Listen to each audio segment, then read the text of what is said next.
अम्मा की बातें चैनल में आप सभी का स्वागत है। भोजपुरी बोली की सबसे बड़ी खूबसूरती उसकी लोकोक्ति और उसके मुहावरे हैं।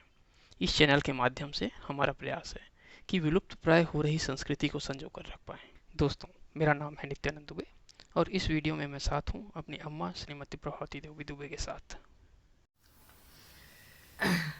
अग, अब अगली कहावत है कि जो समझने की बात है, समझाने की बात है, हमेशा उस पर अमल करना चाहिए।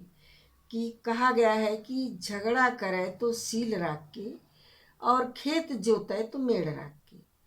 कहने का मतलब ये है कि अगर आप किसी से झगड़ा भी करते हैं तो अपने व्यवहार को संयमित रखिए।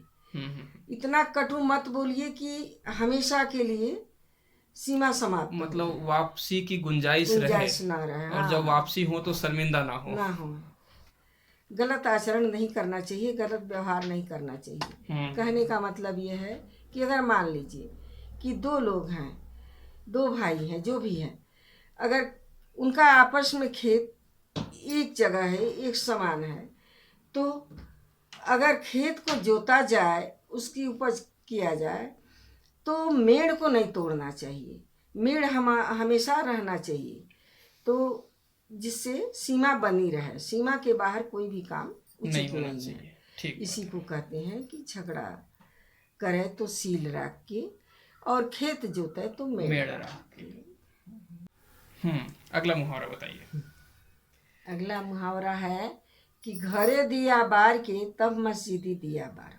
अच्छा। कहने का मतलब ये है कि पहले अपने घर की समस्याओं का समाधान करो। अपने घर की जो समस्याएं हैं, मजबूरियां हैं, उनको निपटाने की कोशिश करो।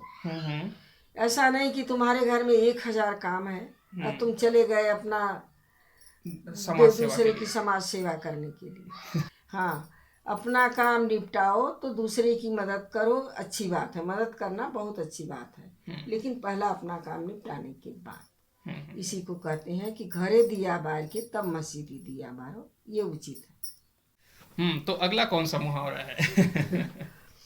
अगला मुहावरा है कि साझे सुई सगरना से उठता है। क्या मतलब हुआ इसका? मतलब ये है कि अगर एक सुई भी है हाँ। और 4 आदमी, अगर वो साझे की है, 4 की सम्मिलित में है हाँ। वो तो चारों अगर उस मिल के उसको उठाएंगे तो भी वो मुश्किल से उठेगा, वो नहीं उठ पाएगा। अच्छा भले वो। क्यों ना वो सुई ही हो। हाँ। हाँ, लेकिन यदि हल है, हल बहुत वजनी होता है, लोहे का होता है।